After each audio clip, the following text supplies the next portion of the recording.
Yeah. All right, so back again. So now for this episode, oh, by the way, hey you guys, I'm Naomi. I wrote a book called Past the B.S. and I self-published my book. Got all the copyrights, ISBNs, everything is under my business name, All She and Company, which go check out my website below. That's also where you can purchase my book. And I had so many people reach out to me saying, hey, how'd you do this, or what, how much was that, or just asking me a whole bunch of questions, or just telling me that they wanted to write a book in general. And I was like, yes, like I love hearing about Black authors. Like I think it's so beautiful. And I was like, of course I will help you. As a matter of fact, I'm gonna start a whole series just basically giving you all everything you need to know. So without further ado, I decided to put out 2 in one day because I realized it's only one more week in October before October is over, and then we're in November, fall, my favorite season. But I was like, ooh, okay, there was definitely less weeks in October than I thought. So I have 2 videos out in one day. So if you haven't seen the video right before this one, it's all about the cover of the book. And this one, sorry y'all, this camera is so far away. I feel like I'm yelling. Like, ooh, let me get comfortable. Let me fix this. Anywho, oh shit. Oh snap. Okay, yeah, that's a little better. Anywho, this one is all about the legal information, which I feel like is truly important, and I learned so much, and I'm gonna just get straight to the point. Number 1, if you're trying to be a self-publisher, you have to purchase your ISBN yourself. So it is so many different websites that I clicked on, and they were like, oh, get the publisher package and purchase the ISBN, or like Book Patch, which is the company that I use to distribute or print my books. They have ISBNs for like $15-$25. I was like, snap, that's what I'm gonna do because it's cheap, blah blah blah. But if you do that, that means that technically they are the publisher of your book. An ISBN number means that whoever you purchase the ISBN number from, or whoever has the receipt of the ISBN, is the publisher of the book. Now, for those who don't know, an ISBN number is that long number that you use right here to distinguish, or it's like a unique identifier for your book. Next note is, for every version of the book that you have to have a different ISBN number for it. And I was just like, what the heck? Like, are you serious? And I didn't learn all of this until I kept doing more and more research at the very last minute. So when I first put out the budget for my book, I was like, bet I'm not going to spend no more than $2,000. Psych, I spent like a total of about $3,000 on it, including everything, like cover, hair, nails, all of that, about $3,000. And I was like, oh, okay, so that's fine. I'll just purchase one ISBN number or whatever for one. And I'm going to show you all the website in a second. I want to say it was like, I'm going to say $100 for one. Then it just from $100 to about $300 or something like that for 10. And I was like, who needs 10? But if you're coming out with an audio book, an ebook, and a printed book, you need 3 ISBN numbers. Okay, I was like, dang it, I did not know that, which means that one is not going to cut it because I wanted to do an ebook and the printed copy. Now I don't know if you need, like, for every distributor that you use for the ebook, if you need a different one. I didn't. As a matter of fact, Amazon will give you a free one if you end up publishing your ebook on Amazon, which it is a long process, y'all. I'll semi kind of show you what that looks like too. They'll give you a free ISBN number, which kind of saves you a lot. But in Amazon is a lot easier than using Apple. If you don't have an iBook or iMac, then you can't do it through iBooks. And I've called the company and they specifically told me that because I have an HP computer, and it would not allow me to get the iTunes producer and iTunes author. So you need two different softwares or apps, I guess, on your computer in order to do it. And they both simultaneously connect with each other. Then you have to open up an iTunes account and put in all your information. And I'm going to show you all that in just a second. But it's just so confusing. Like, oh my gosh, it takes so much to try to sit up there and do all that. And that takes about a week to 2 weeks just for them to approve your stuff. They have to go back in. If you don't have a business address, that's fine. You can do like a sole proprietor, like what I did, and just use your home address. But I was like, sorry, my battery was running low again. I was like, okay, so let me try to show you all what some of this stuff looks like, and I'll talk you all through it. Okay guys, so this is the copyright page. So I did get a copyright for my book. It is highly suggested that you do. That way other people can't come out with the same title, the same concept. Basically take your book and say that it's theirs. It is not as expensive, turn it back on myself, as I thought it was. I thought getting a copyright, when you look at the fees, they make it seem like you're paying anywhere from $300 to $700 for a copyright license, and it's not. It's only $55, which of course if you're on a budget that could be a little expensive, but it's not as bad as I thought it was going to be. But here's what the page should look like. So if you see anything other than this, you're not on the right page. But yeah, see, $55, it'll tell you what your status is and if it's complete. Let me turn it back on myself just because I don't want you all to see any personal information. Which no, it doesn't. Okay, but you do have to submit 3 different things. So here, one would be the actual text of the book. Then you have to submit the cover, and then the total book and completion. So it's about 3 different documents that you have to all have ready at one time, and it will tell you, you know, exactly what everything is. But it's a literary work. There you go.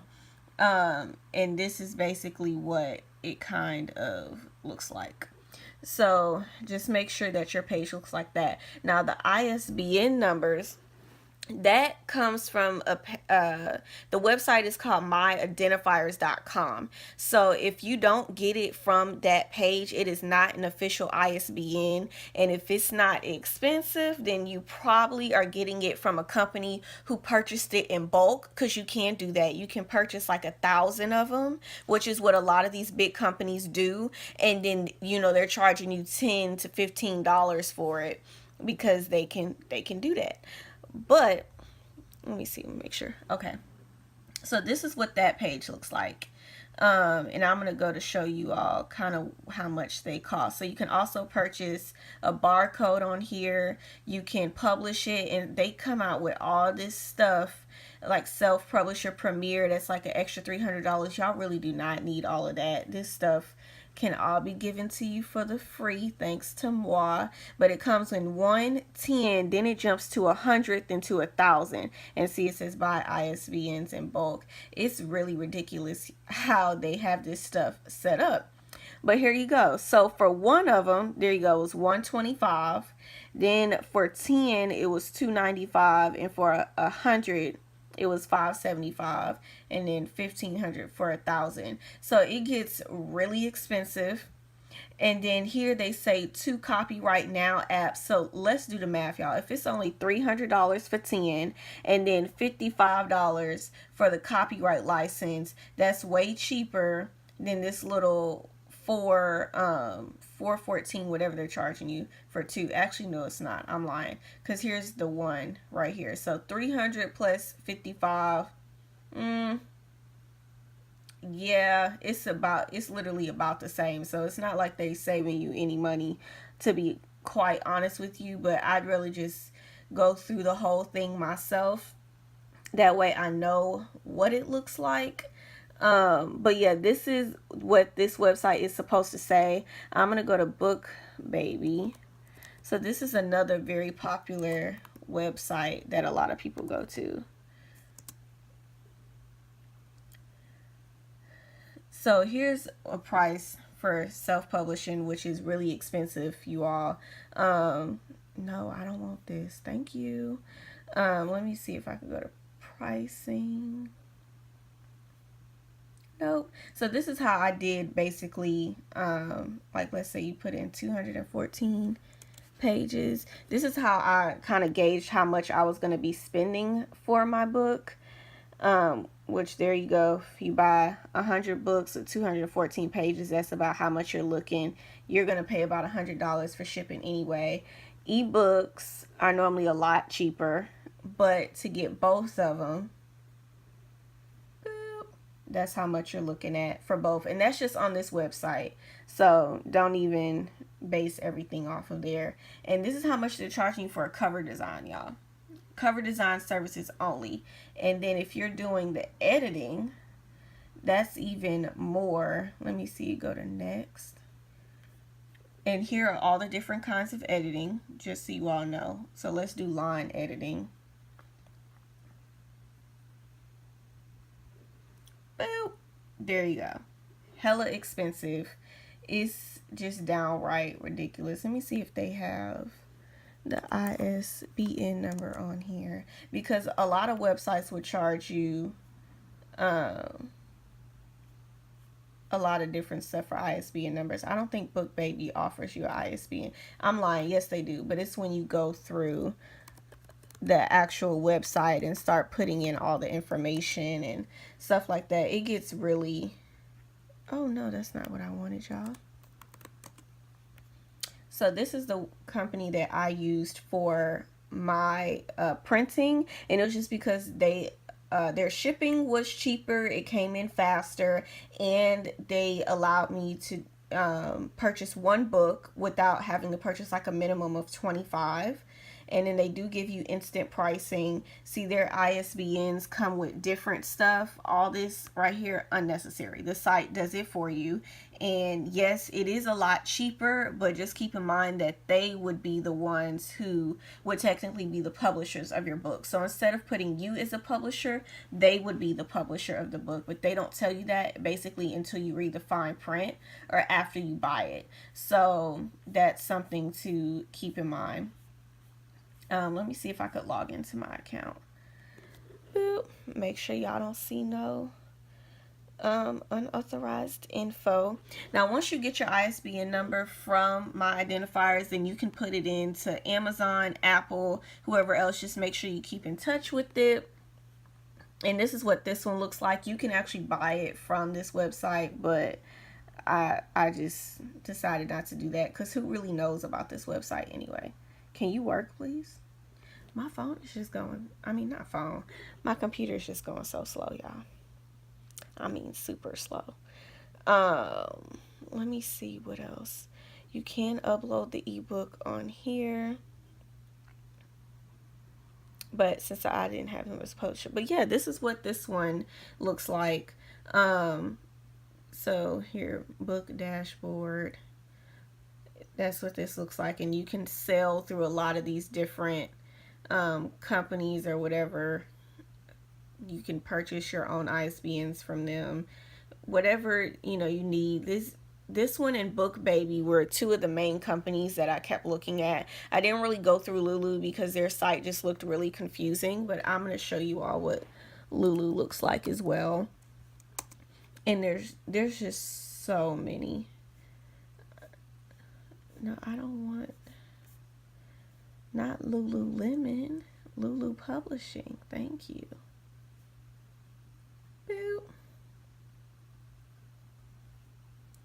Okay, so publish for free, create your book. A lot of times nothing is ever really free because you paid for it. They do print your book. Bulk discounts, which is basically when you're buying more than one, like 100, and then distribute, sell your book. You are a lot of times paying for this, and just keep in mind that Amazon, Apple, and a lot of these companies take 30%. like 25 was like the least I've seen. But a lot of these companies are getting money off the back end of your book, which is why I decided not to have so many dips or selling avenues for my book, because they're all copping 30%. So if you sell your book for like, I don't know, let's just say you sell it for $30, like you really probably only making about 25 if you think about it, because you also have to factor in shipping. So with shipping, I'm gonna tell you all about that one too. Oh, let me turn it back on me. I used Pitney Bowes. They do have like Shopify or different things like that. You can set up an account like with FedEx and all that kind of stuff, but Pitney Bowes is so easy to use. It's free for the first 90 days, and you basically set up like a little money spending account. And I'm going to show you all what that one is. Boop, boop. Log in. Okay, so you can ship from UPS, FedEx, and the Postal Service, and basically you can put in like a $30, and that would be a part of, let me show y'all what that looks like. That will be like in your account, and it just kind of sits there. But you would pick who you want. Available balance, you see I have like 526 left, but you can go in here and add your postage, and you can do a custom amount or whatever else. Thank God you didn't see my whole card, but you can put in a particular address. I'm going to put one in, but I'm not going to show y'all whose it is. Okay. And as long as you have that person's email, you can send them a tracking number. So this website automatically gives you like the tracking and everything like that, so you don't have to worry about that. But here is the shipping portion of it. And here I'm going to go to envelope, because normally you send your books out with the envelope. I'm going to just say it's 1.5 or whatever. Let me come back to me, because their address will show up. Okay, so scrolling down. So this allows you to send media mail and library mail. So the normal postal service actually won't tell you about media mail or library mail. It's only for business setup. So you do have to have a business setup. So I have my DBA for my business, All She and Co. And I also have an EIN number for that, which is free from irs.gov. And you set up like a business account or whatever, and it approves it after you put in all the taxes and stuff like that, because you do have to pay taxes at the end of the year for all of this. Nothing is free. The government is going to get their cut. Okay? But media mail is when you're sending books, sound recordings, recorded video, blah blah blah, you all can read. And then they also have this other one, which is called library mail, which is for like if you're sending textbooks or anything like that. And this is way cheaper than the regular post office or priority mail that's like $6 or $7. So this is only $3.17. So you're taking $3.17 on top of 30%, which is about, I don't know, I'm gonna just say $3-4. So that's $7 out the total amount of your book. So if you're only charging $10 for your book, you're only getting about $3 in profit, which is not a lot at all, which is why I wanted to self-publish. I created my website, and I wanted to go back and just do everything myself. I get 100% of the profit through me. The only thing I have to worry about is shipping, and it worked out perfectly. I do websites as well, so if you need a website created for your book launch and things like that, I do that through allsheandco.com. And I just found it to be so much more easier to do it that way, and so much more cost efficient as far as I knew I'm getting a profit. After selling 30 books, I made over $600, and I sold them for like $20, the tickets for $20 to get into my book signing.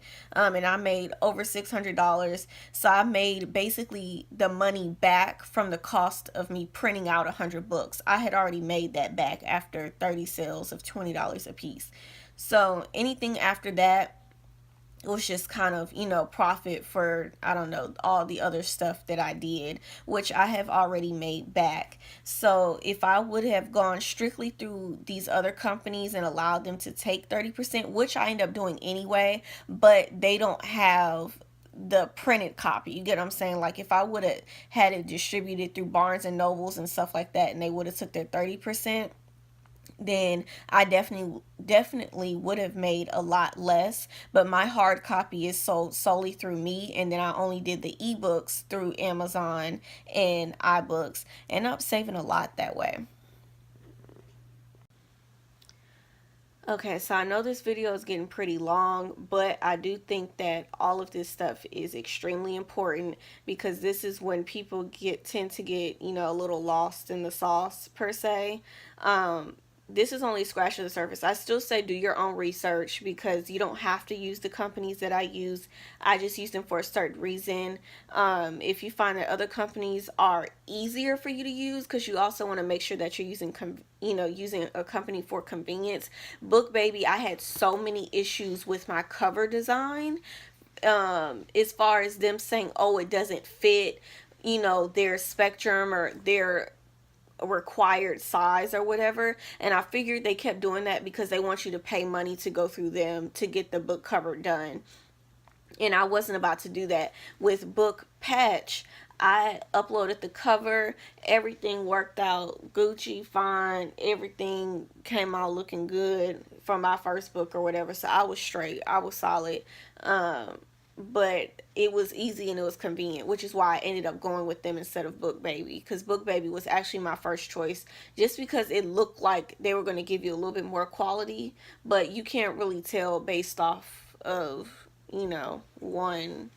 their website basically. But yeah, they were just giving me a really hard time. Amazon also gave me a really hard time, because there was so many issues, like uploading the work, and then for some reason when I would upload it, stuff kept getting shifted over for some weird reason. It was really like a lot, because you actually have to manually put your stuff into Amazon like separately. Also the format, so there's the EPUB and then there's the Mobi. One is for Amazon, one is for Apple, like iBooks. You can actually use PDF for both options, or you can interchange them. Like let's say you just got EPUB, you can use EPUB for Apple or iBooks, but the connectivity and the way it works is a little jacked up. So a lot of times when you get your book edited, and this is going to be really long, I should probably do a whole separate thing. This should have been in formatting, but who cares? When you get your book edited, they're going to tell you what format do you want it in. I'm going to just show you the guy who created mine. Sorry y'all, my camera cut off. My storage was full, but I'm really going through it over here. But I think where I left off was, hopefully I'm answering all your questions. And don't forget to like, comment, and subscribe for below. I know this video is a long video, but it's really helpful and it's really important to y'all. But bye, see y'all later, or next Sunday. I can do anything.